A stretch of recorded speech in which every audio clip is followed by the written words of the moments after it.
So we are fortunate enough to have His Grace Brajmohan Prabhu here with us today, and Prabhuji is going to enlighten us by walking us through Srimad Bhagavatam, Canto 4, Chapter 8, 5 onward. Hare Krishna, Prabhuji.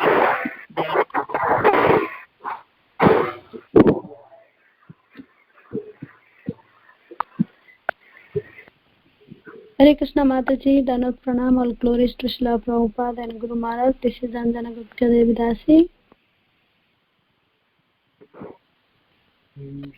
Hare Krishna, Anjana Mataji, please accept my humble obeisances. All glories to Srila Prabhupada. Thank you for joining the call. Hare Krishna Mataji, this is Kamodaki Dasi from Baltimore. Please accept my humble obeisances. All glories to Guru Maharaj, Prabhupada and all the devotees. Hare Krishna. Hare Krishna, Kamodaka Mataji, please accept my Hare Krishna. all glories to thank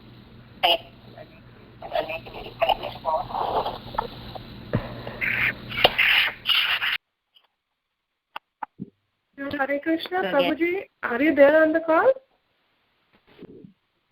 This is Brajmohan Das. Yes, I am there on the call. All goes to Srila Prabhupada, all goes to all the devotees. Hare Krishna, Prabhuji, Dandavat Pranam, all glories to Srila Prabhupada. Thank you so much, Prabhuji, for joining. All glories to Srila Prabhupada. Thank you so much for giving us your valuable time and association today. I would like to hand over the call to you now.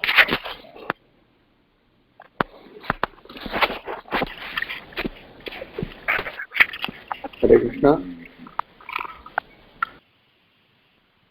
Thank you all the devotees for giving me this opportunity to speak on Srimad Bhagavatam. Om Namo Bhagavate Vasudevaya. Om Namo Bhagavate Vasudevaya. Om Namo Bhagavate Vasudevaya. Reading from Srimad Bhagavatam, Canto 4, Chapter 8. Dhruva Maharaj leaves for the forest. Text 35. Dhruva uvacha soyam shamo bhagavata sukha dukkha hatatmanam darshita kripaya pumsam durdarsho smadvidaistuya. Synonyms. Dhruva uvacha, Dhruva Maharaj said, Saha, that I am this, Samaha, equilibrium of mind, Bhagavata, by your Lordship, Sukha Dukkha, happiness, Hata Atmanam, those who are affected, Darshita, shown, Kripaya, by mercy, Pumsam, of the people, Durdarsha, very difficult to perceive, Asmat Vidai, by persons like us, too, but Yaha, whatever you said. Translation. Dhruva Maharaj said, My dear Lord Naradaji, a person whose heart is disturbed by the material conditions of happiness and distress, whatever you have so kindly explained for attainment of peace of mind is certainly a very good instruction. But as far as I am concerned, I am covered by ignorance, and this kind of philosophy does not touch my heart. Purport. There are various classes of men. One class is called akamis, referring to those who have no material desire. Desire must exist, either material or spiritual. Material desire arises when one wants to satisfy one's personal senses. One who is ready to sacrifice anything to satisfy the Supreme Personality of Godhead can be said to have spiritual desire. Dhruva did not accept the instruction given by the great saint Narada because he thought himself unfit for such instruction, which prohibited all material desires. It is not a fact, however, that those who have material desires are prohibited from worshipping the Supreme Personality of Godhead.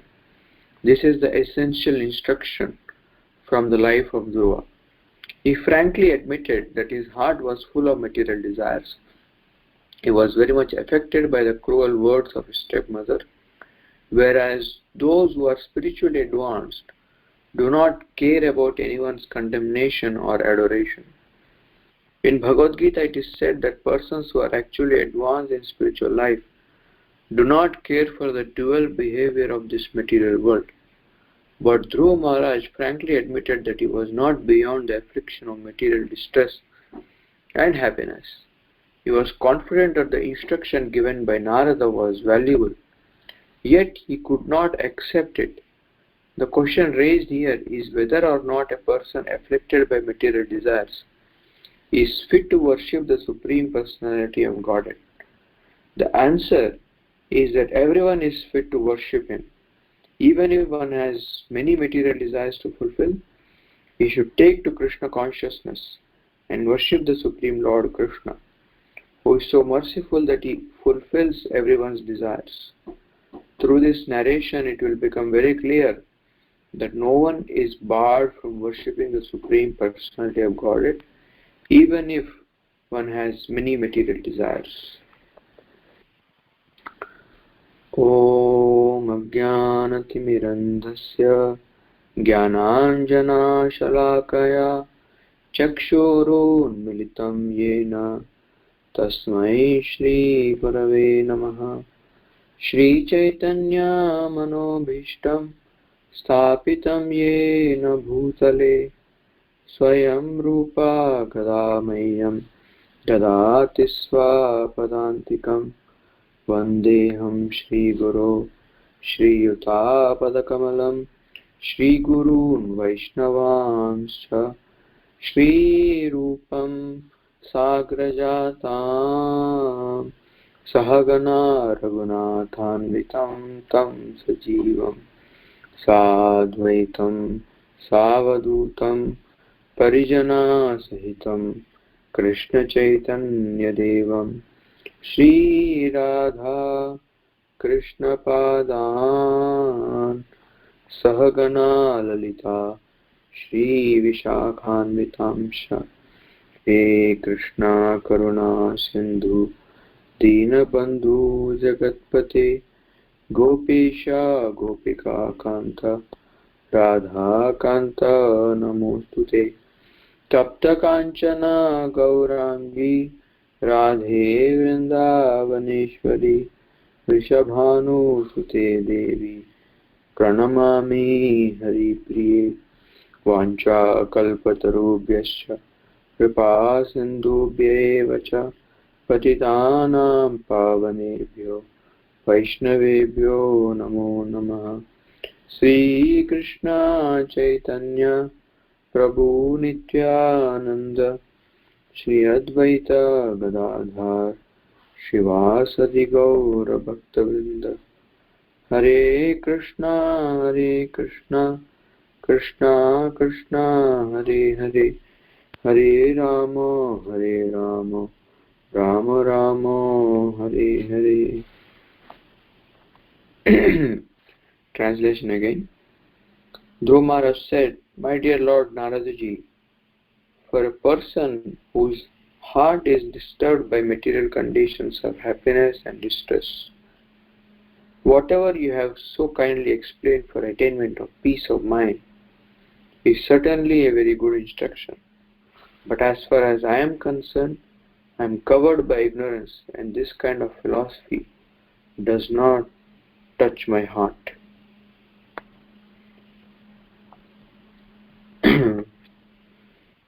So, welcome to all the devotees that have assembled today online for hearing Srimad Bhagavatam, and grateful to the devotees for asking me to speak something on this verse. And the story of Dhruva is one of the most famous sections of Srimad Bhagavatam. A story of ambition, and how that ambition, when it was given proper direction initially by his mother, and later by his spiritual master Narad Muni, how that we became a pole star, something to look up to, that one who comes to Krishna is never a loser. And in fact, even now it is called as the planet that Dhruva Maharaj achieved, which was his ambition to have something that is even bigger than his great grandfather Brahmaji had, and Brahmaji had the whole material world. And Lord Vishnu had created an entire planet called as Dhruvaloka, which is, although in the material world, is like spiritual world, and therefore that planet, even now in the normal astronomy, they call it as pole star, something that doesn't move, something that is always in the same direction.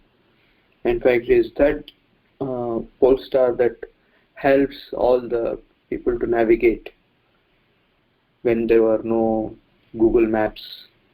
Now we don't look.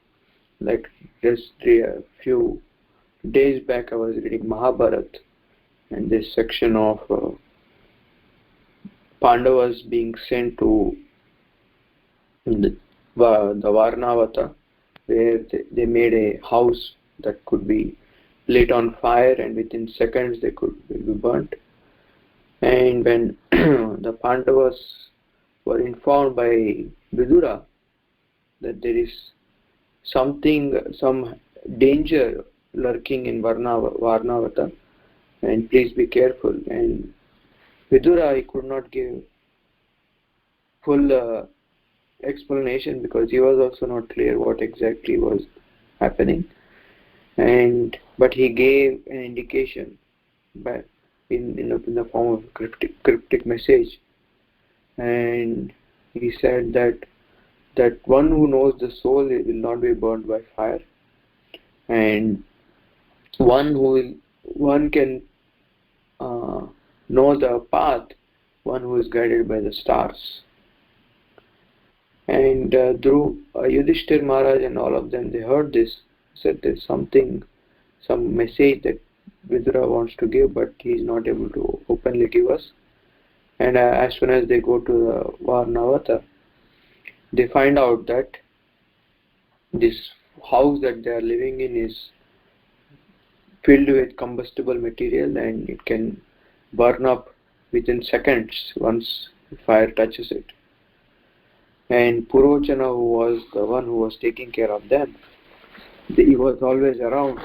So they made a plan that they have to somehow take him away, because Vidura also sent a excavator, somebody who can dig a tunnel beneath the ground.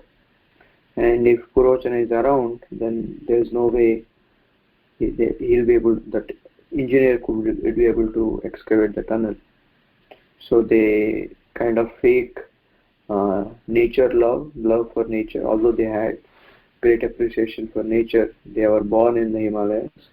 So every day, from morning to night, Pandavas asked Purochana to take them on a nature excursion. And that time, that excavator used to get time to dig the tunnel. And also another reason why they were going out into the nature was because they had to make a map to escape. And especially in the evening times, they used to watch all the stars so that they could know what is the position of the stars, and by that they could make that way which area, and they don't enter into another city or another village where they'll be identified. And one night, when all the things are ready, the whole tunnel is ready, and they are also fully sure of the surveillance that they did. Just like nowadays there is so many automated cars that go on surveillance to make maps more better. So Pandavas were the first surveillance cameras that made the whole map of Varnavata and how to escape. And they didn't wait for Purochana to lit fire. They only lit fire in the palace that they were staying, and they also lit fire to the Purochana's house. Else Purochana will send the message that he didn't lit fire and there's something different here. And Purochana dies in that, and the Pandavas, they escape through the tunnel, and when they come out, it's so pitch dark. The only thing that were visible was the stars, and especially the pole star. And by the guidance of the pole star, they escape.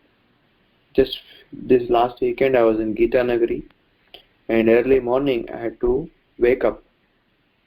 And not I had to wake up, but I woke up to go for Mangal Aarti. And it was pitch dark like then, and 4:15 a.m. when I got out to go and attend Mangal Aarti, there was no light, and it's a forest area, and I was only able to see the stars. And I was remembering this pastime of Pandavas, that just guided by the Dhruvatara, guided by the pole star and other constellations, they could make the way. But obviously I was not having that kind of expertise or courage, so I lit up my torch and then I just followed the road. So even geographically, Dhruva is a guiding star for us, and also spiritually, here he is showing, Dhruva Maharaj is showing the path to perfection is not by trying to suppress the desires that may be troubling us. And different devotees, and here Prabhupada also explains that there are different classes of men, and there cannot be a one blanket instruction for everyone. That is one of the difference between the Vedic path and the Abrahamic religions, that there is only one path, and if you don't take it up, then you are doomed to hell for eternity. But whereas in the Vedic path, Vedic system, that according to the ability of the person, according to the modes that are being governed by him, the guru is able to give him a ashrama, a varna in which he could peacefully practice. And Dhruva, being born of a Kshatriya father, he was also a Kshatriya. And Krishna also says, Bhayadaranatam uparatam, that for a Kshatriya, it is worse to die than being disrespected. And Dhruva, how he was disrespected by his own mother, stepmother, and more than the disrespect of his stepmother, the silence of his father was more painful to Dhruva. And both these combined, it created so much anger, krodha. It is said, that anukrosha. Sorry, not anukrosha, krodha. That is, anukrosha means compassion, krodha means anger. And it said that it was like a snake that has just been stepped on. And with this kind of anger, he walks out to his mother, Suniti. And Suniti, she tells Dhruva that what your stepmother is saying, that you have to approach Narayan. It is true, because although I am the first married to your father, because I don't look that good and Suruchi is more expert in pleasing him, therefore he spends all the time, and instead of trying to fight for the right, I suggest you that whatever your stepmother said, that is right. That only by worshipping Lord Narayan can you achieve what you want to achieve. And then she tells that I have heard that Narayan is usually sought of in the forests. And as a mother, I always kind of doubt this, that did she really want her son to go to the forest? And naturally any mother would not want to just send his child into the forest, just like sometimes we may tell something as so difficult to do so that the kid or the subordinate hears to it and says, oh, this is too much to do. Just like you may say that, oh, don't go into that place, you'll have to pay a heavy price. Or if you go to that place, you have to pay a heavy price. There will be somebody who will beat you up, or it will cost too much. So a kind of over emphasis is to make the person not go there. And forest is not like today, where hardly there is any forest. And this was Satya Yuga, and Satya Yuga the forests are really dense, and snakes and jackals, lions, all the wild animals are all there to ready to kill, devour. And but Dhruva, instead of, because of a Kshatriya blood, instead of being afraid, he in fact became inspired to take up that challenge, to take up that kind of thing. Oh, if this is what is going to happen, then I am going to take it. And we can see that each of us also have these natures where what we see as a problem and what we see as a challenge is just based on our modes. With some devotees, if you tell them something difficult in one particular area, then they may feel challenged. Oh, this is something I want to live up to. And with some other devotees, the same thing may appear to be discouraging. That, as that story goes, that a salesman was told to go to an island to sell shoes, and he went there and he saw that on that island nobody wears shoes, and he came back and he said, there is no market there, nobody wears shoes, so how can we sell shoes? And then there was another salesman who said, oh, this is good, so the whole market is ours, because nobody is wearing shoes. If we convince them, then they'll start wearing shoes. Something like in India, how they introduced tea. In the whole Indian continent, there was no tea culture.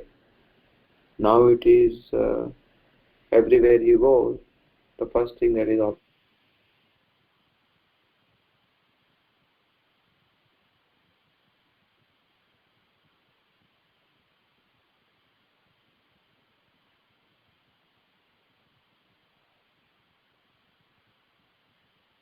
Hare Krishna.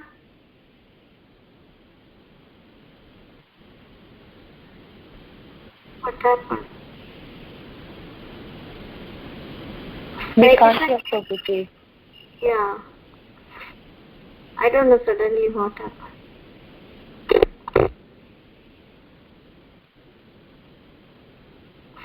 Maybe the call dropped, but he said he's in the US, right?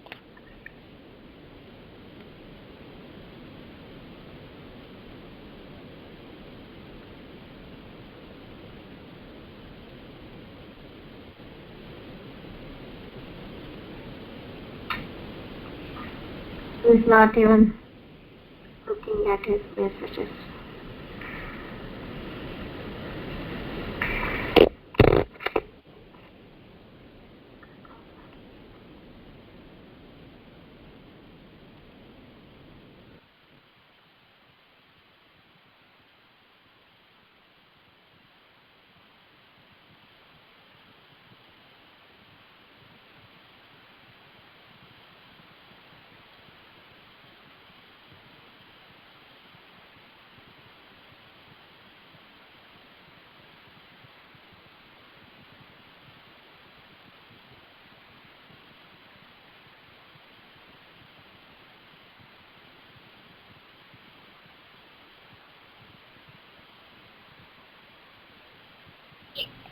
Can you hear now? Yes, Can you hear yes, now? Yes, Prabhuji. Please go ahead. So where did it get cut off? Because I was just speaking. Can someone tell me that it's been a long time that it was cut off, or it was just recent? No, 5 minutes only, Prabhu. Okay. Did you all hear the chai story? Just started, Prabhu. Prabhuji, you were talking about that tea story, how it was introduced in India. That is where we were. Okay. So, here Dhruva, when his mother presented this difficult proposition, he took it as something that he can do because of his nature as a Kshatriya. Therefore, it is said that different classes of people, especially the Brahmana, Kshatriyas, Vaishyas, Shudras, how they get inspired by and what discourages them is different. A Brahmana, for him, if there is a shastric controversy or something that is intellectual, something that a problem that cannot be solved, that how can these two scriptures say something totally different, or some kind of intellectual dilemma problem, a Brahmana gets inspired to delve more into that subject and take up more. And a Kshatriya, if there is some kind of managerial problem, the administrative problem, then he takes it up.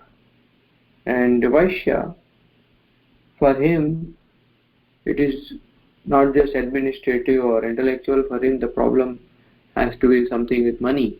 That how can we make more money? And if he sees trouble in that, we are not able to raise enough funds, then he doesn't feel discouraged to give it up. He feels more motivated and he works more to do that. And so therefore, this is one's swadharma many times depends on one's swabhava, that what is one's water. And Krishna says swabhava is more is karanam guna sangasya, that the cause is the association of the modes. Although we are beyond the mode trigunatitam, but currently because we are inspired, we are made of the modes. Therefore, it is important that we first understand one's nature and accordingly serve Krishna. This is basically what is Karma Yoga, that know who you are, and especially on the material platform, a spiritual platform, we are all spirit souls, part and parcel of Krishna. But on the material platform, what is the exact conditioning? What is the exact nature by which? And today, because of so much of contamination and condition, as what Prabhupada calls as Varna Sankara, mixing of the Varnas, mixing of the colors. Basically, Varna also means color. Therefore, that word says Krishna Varnam Tusha Krishnam. So, the color of Krishna, he is always calling out Krishna. Varnan means also to speak. Is Krishna Varnam Tusha Akrishnam, but his body is not the color of Krishna. So usually the Brahmanas may be represented by white color, the Kshatriyas may be represented by red color, the Vaishyas may be represented by the green color, agriculture, or and Shudras, I'm not sure, maybe black color or blue color, depending on what their mood is. And So every ashrama, every varna has in its own challenges, its own things that with which they are happy to face problems. So therefore, Maharaj always says that that where you are situated doesn't have to depend on where there is no problems for you, because problems will be there everywhere. But where you will be situated will depend in terms of varna and ashram, is what kind of problems you like to face or you are happy to face. And I know for some, if there is no problem to solve, then they feel bored. So there are these two sides to our life. One is we feel overwhelmed, that this is beyond me, and another is that we feel there is nothing to do for me. And both are difficult to handle. And here Dhruva Maharaj was proposed a solution that is usually for the Brahmana class or somebody, and that is to be equipoised and don't take blame so seriously, and just go back home and be like a normal person and just tolerate the modes, and eventually you will perfect your life. And it is said that every spiritual master, he tests his disciples, just like Narad Muni tested that what is his level, or where will he be able to follow this. And when Narad Muni spoke to Dhruva, it is said that basically there were two tests that he did upon Dhruva, whether he is ready to take up the path of bhakti. The first test is called as the complacency test. Complacency test is where the person who is about to take the spiritual path or the next step in his devotional service is told that why are you hurrying? What hurry is there? That, and you may find this in many of your friends or relatives that may say that aren't we devotees? We are also chanting? Like I was just hearing Prabhupada's recordings, and this was a conversation he was having with his disciples in Hyderabad, and this was a debate he was having, kind of a mock debate, where he made his disciples as into Vaishnavas, standing for Vaishnavism, and Prabhupada himself became like a Christian, supporting Christianity. And initially I didn't get the context, so I was wondering that why is Prabhupada kind of speaking against Krishna consciousness. And later I understood that Prabhupada is training his disciples, and it was quite interesting because all the disciples, they were presenting arguments with so much fear. Their voices were choked up in trying to defeat what Prabhupada was saying, but Prabhupada only taught them about how Vaishnava understanding is the highest. And then they were saying that, well, what you are saying that we have to love God is, we are also saying that, so why are you trying to spread your movement here? That's what Prabhupada's argument was as a Christian. And then the disciples were saying that, so if there is love, then there is service. So where is your service to God? And then Prabhupada started to say, why do you think that there is no service to God? We are serving through our deeds and so many different things. And a time came when it was seeming that the way Prabhupada was presenting,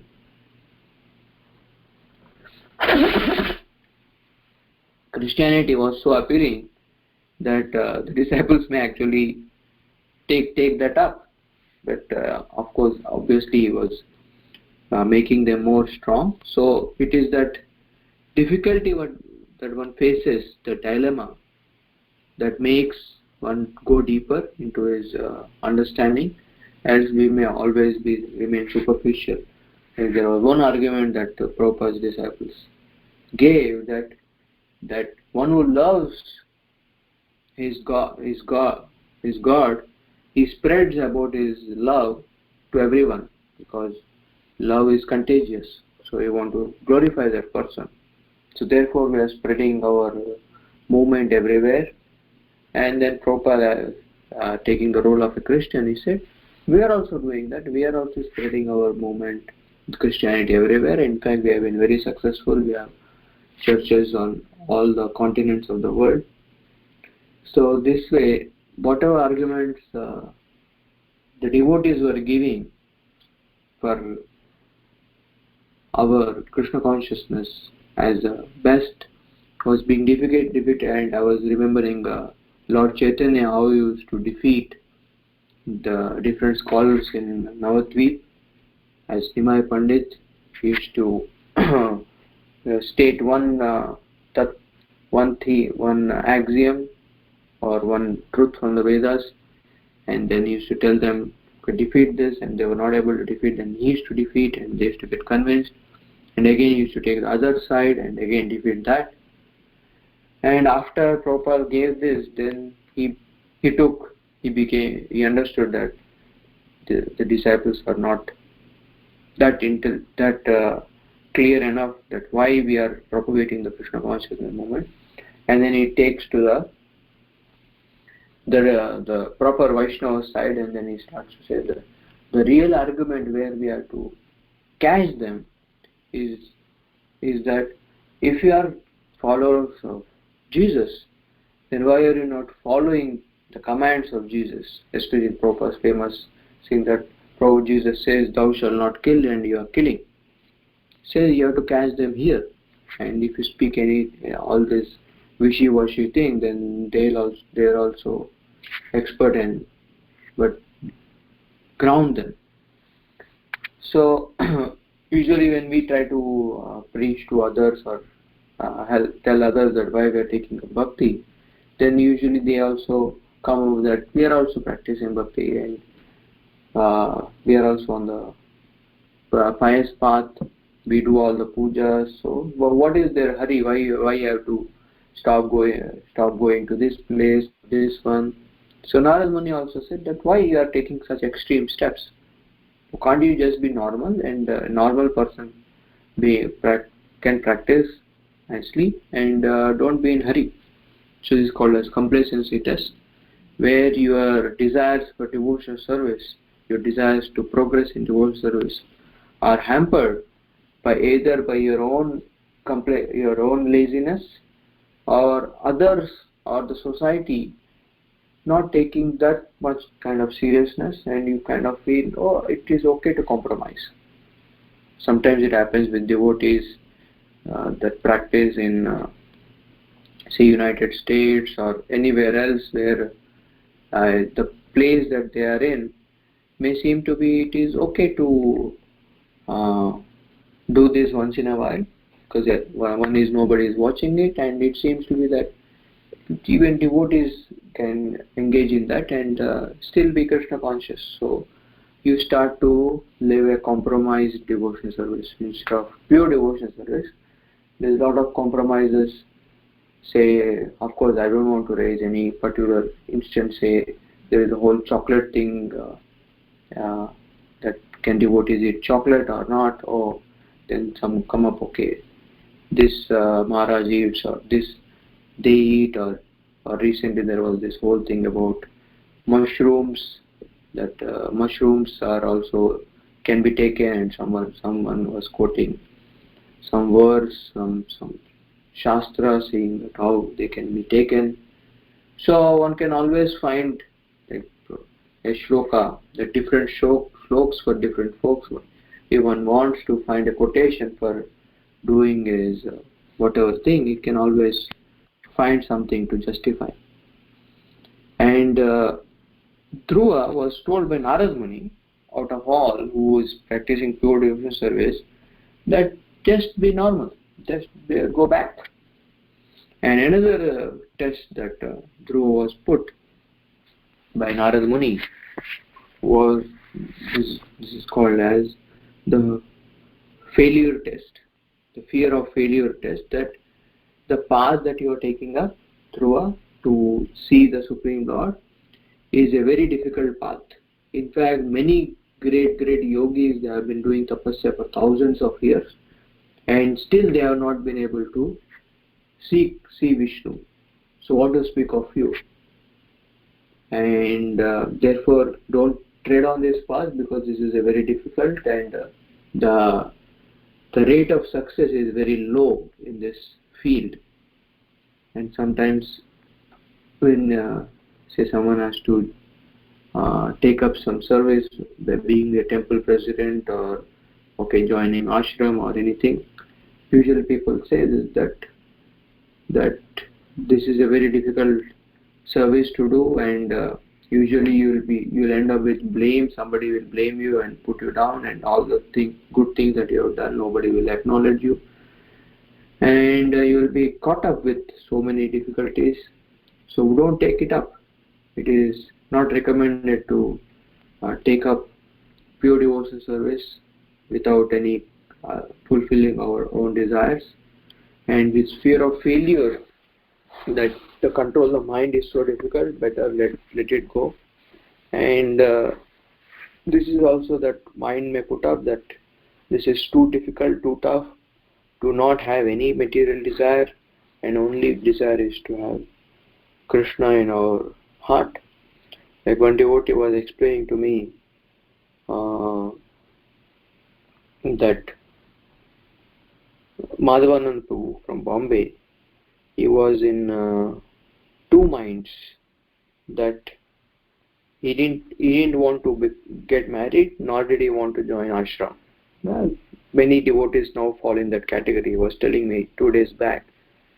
So when he was a young man, he was a doctor, and he was staying in the temple at Chopati. Many other doctors now who all started Bhaktivedanta Hospital, they were all staying at one time in Chopati. There was a Grahastha quarters in which they were all staying. And Maharaj told them that you should either get married or join ashram. And Madhavanand Prabhu, he was saying that Maharaj, do we really have to join to be a full-time devotee?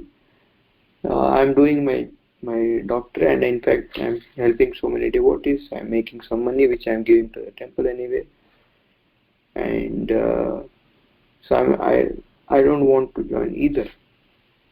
So Maharaj said that is not allowed. Either you be a proper grahastha, taking up responsibility of your family and your life, or serve under the ashram leader, be a brahmachari, and take up the rigorous path of not having your own freedom to do things.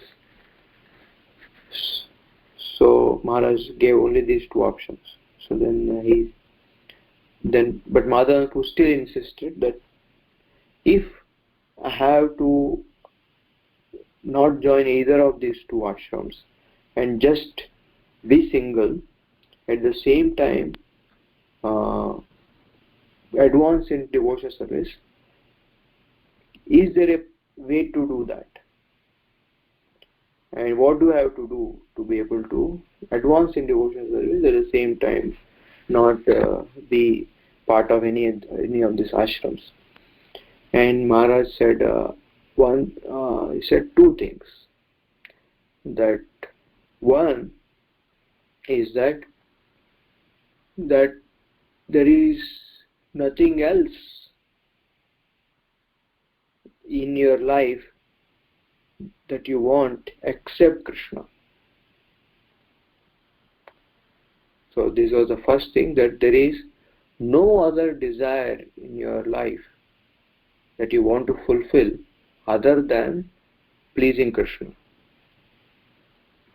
And Madhavanand was, so what is the second second requirement if I want to do advance in spite of any ashram? And second, he said, is that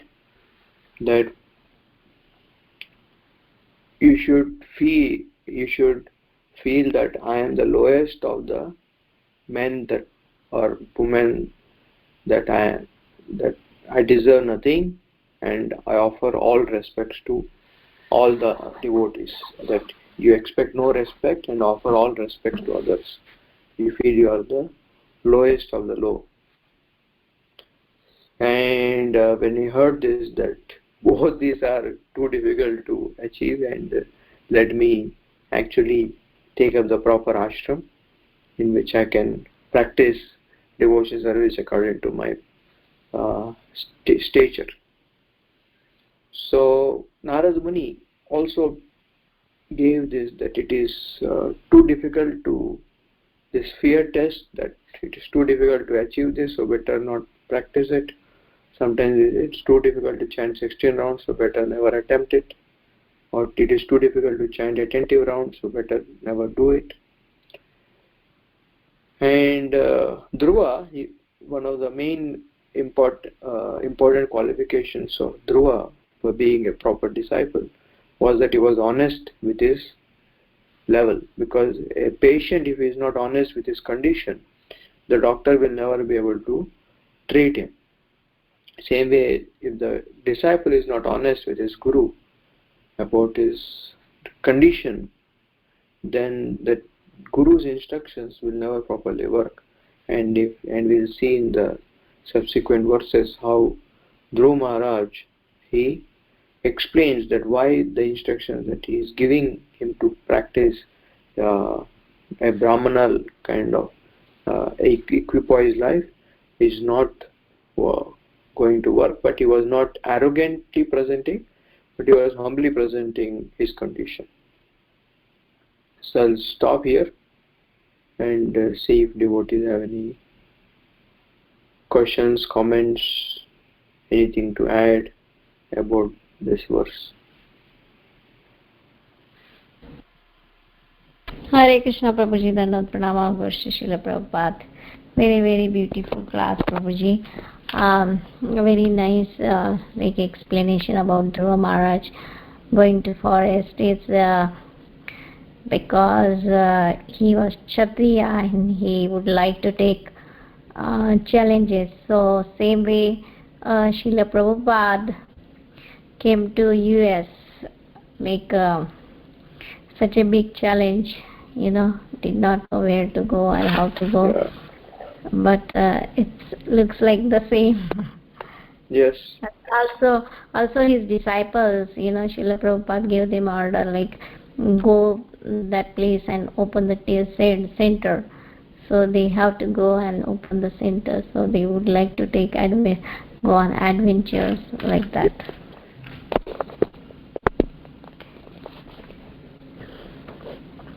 Yes. Prabhupada said that usually the Westerners, or those who are born in West, they have this risk-taking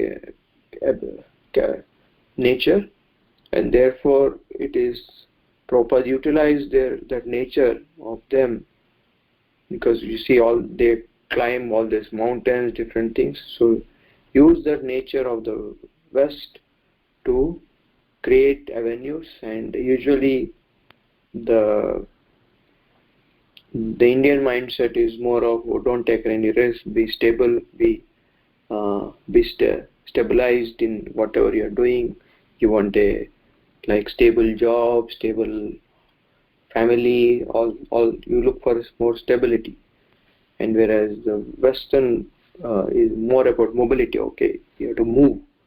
And Prabhupada, he brought these two aspects together by bringing East and West.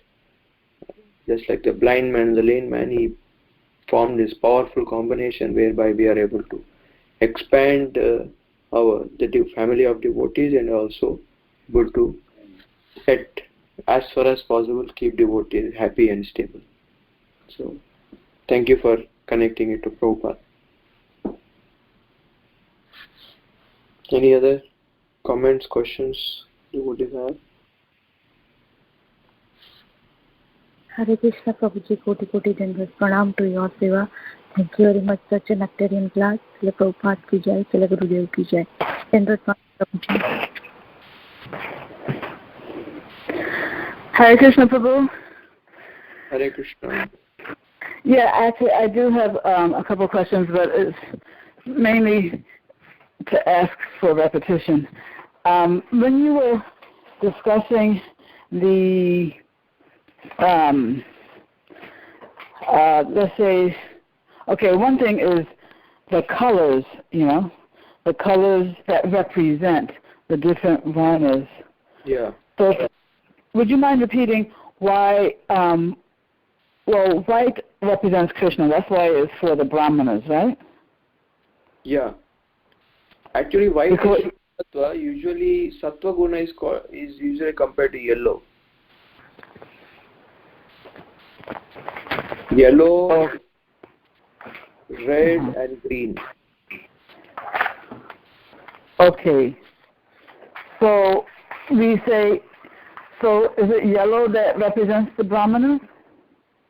Yeah, because the Brahmanas, they are not fully pure, but still the major element is Sattva-guna. Sattva-guna is usually white, so therefore the Brahmana class can be given the yellow color, yellow varna. Wait, I'm not so clear. You're saying Sattva-guna is represented by white, yet the Brahmanas are represented by yellow because they are not in Shuddha Sattva. They are not in pure goodness. They are also affected by the modes. So because they are modes, therefore yellow. That's why yellow is attributed to Sattva. Shuddha Sattva is white. Yeah. Okay, and then the Kshatriyas, they're represented by red. Why?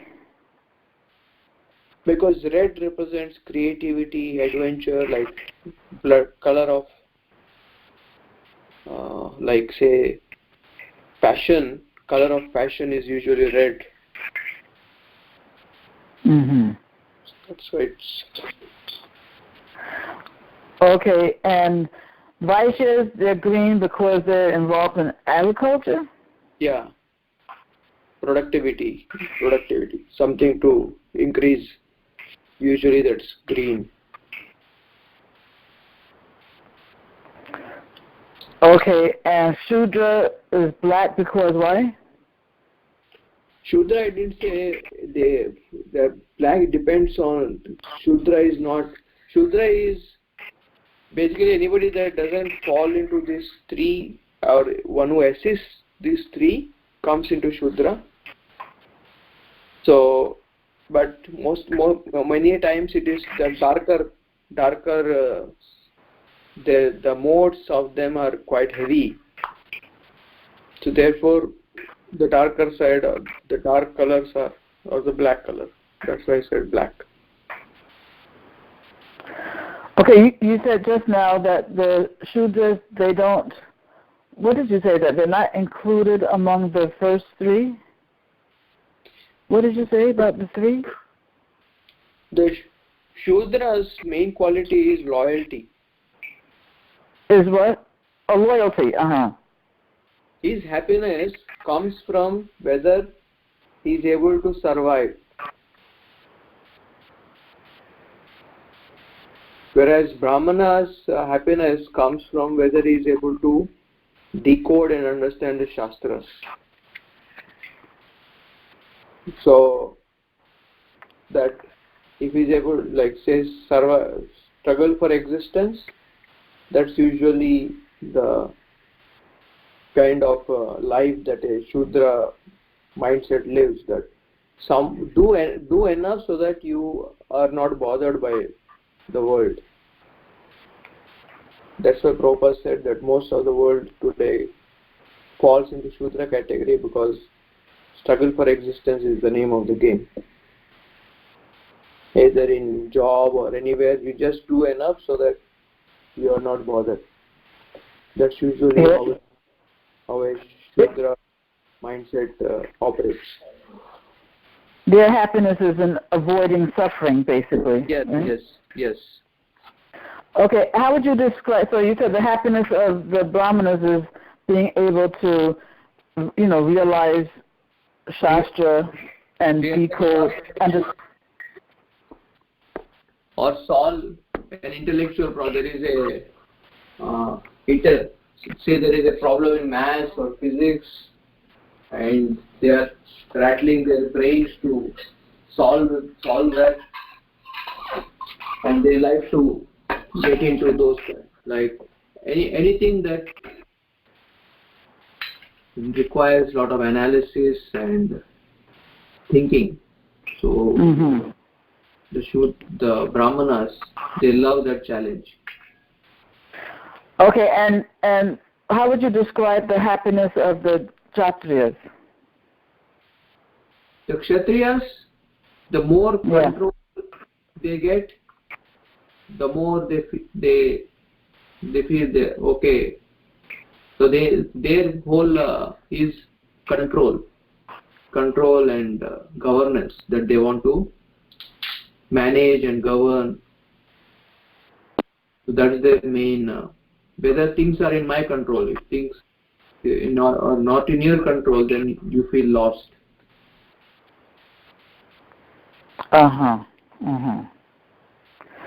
Okay, and finally, Vaishyas, they feel happy. How would you describe their happiness when they are what? They feel happy when they are able to produce. There is productivity. There is money or brains, or like economic development is their main goal. So if they are able to make money and grow in their status, then they feel okay, we are doing good. Okay. All right. Thank you, Mataji. Thank you very much, Prabhu. But by the way, this is Gail from the Bhakti Center. I don't know if you remember the name. Oh, yeah. I know. Hare Krishna. Thank you so much for your thorough answers.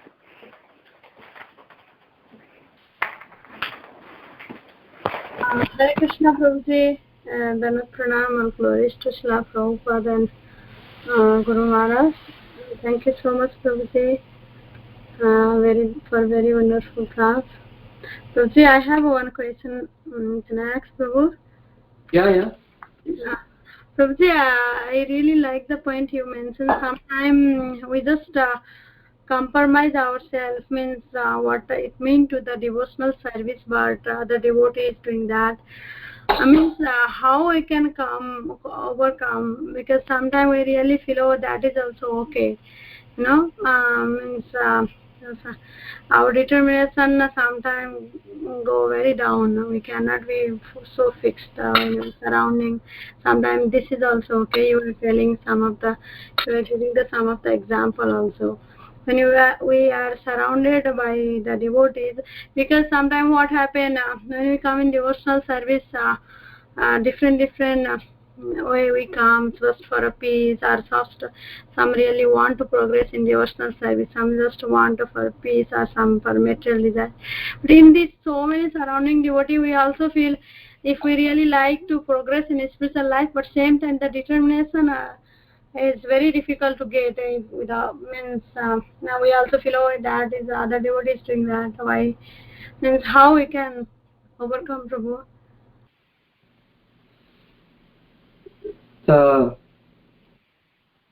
Therefore, our acharyas always prayed that I want to be we should be in the Sangha of Sajatiya devotees, of like-minded devotees that are helping us to grow.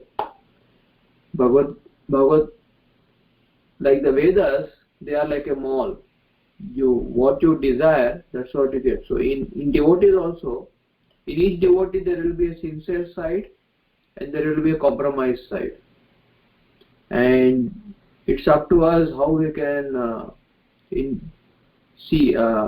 take association of the better, the side by which we can progress. And therefore it's also very important to regularly take association of those devotees whom we feel who are seriously practicing bhakti and not just kind of within the bhakti movement, but are actually wanting Krishna sincerely in their life. And it's not that, okay, you are wanting Krishna, but how much time is being spent for Krishna? How much energy is being spent? It's not just wanting Krishna is not just a intellectual or mental thing. That how are they spending their time? And one principle which should be followed is one should be strict with oneself but lenient with others. So we should not try to impose our principles on others' lives, but silently follow and at times go and take association of those devotees, those places where we feel that it is not going into this compromised devotion service. And it is important, just like Uddhava, when he went and saw the Brajavasis, that's when he understood the next realm of devotional service. Else in Dwarka, he always felt, okay, this is how we remember Krishna, and this is the way. But when he saw, and it is like that unless we go and associate with advanced devotees, we never know what it means to be absorbed in Krishna. We may always be thinking, okay, I am already a devotee. So therefore, reading the scriptures and seeing the lives of the acharyas or associating with those devotees that are not falling into this trap, it also keeps us motivated. As you rightly said, that when you see, okay, devotees are like this around you, then you say, okay, it's okay to sometimes go for this aspect, that thing, and one has to know that, okay, how fast do you progress, and accordingly take a call. Was there any other? Does it help you? Yes, Prabhu, yes. Also, I have related one question in this. Prabhuji, while because when we are practicing, if we want to give Krishna consciousness, we should be more new devotee, means it's good also to be lenient, means to become, if we become very strong, means sometimes for them it's not inspiring. I don't know, means how we can deal in such a way. It's like they can also get encouragement, and then our bhakti determination also not go.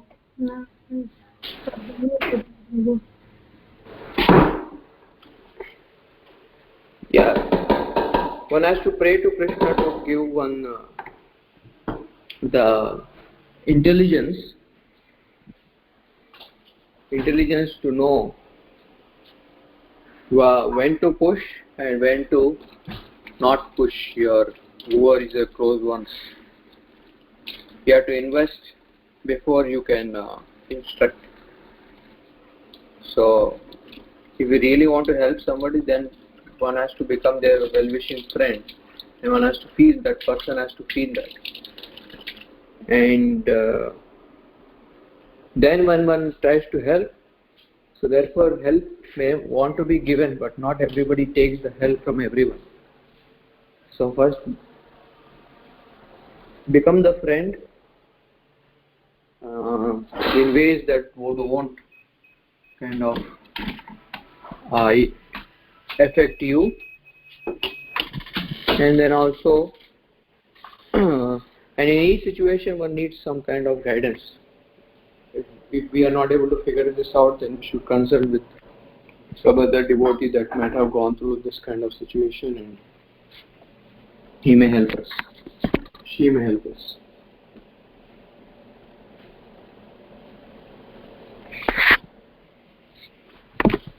Thank you, Prabhu. Thank you. Any other?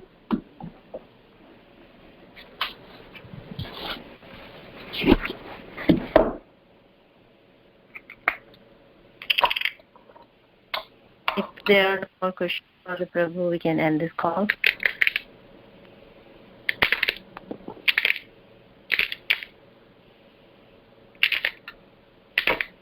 Thank you again, all the devotees, for inviting me to discuss something on this verse, and hope to see you sometime again. Haribol.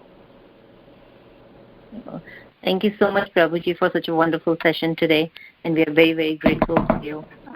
We look forward to your association again in future. Hare Krishna. Hare Krishna. Thank you. Hare Krishna. Hare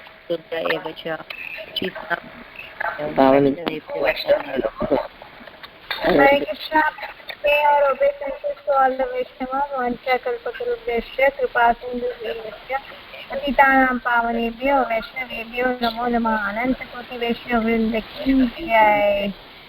Srila Prabhupada ki Jai. Grantharaj Srimad Bhagavatam ki Jai.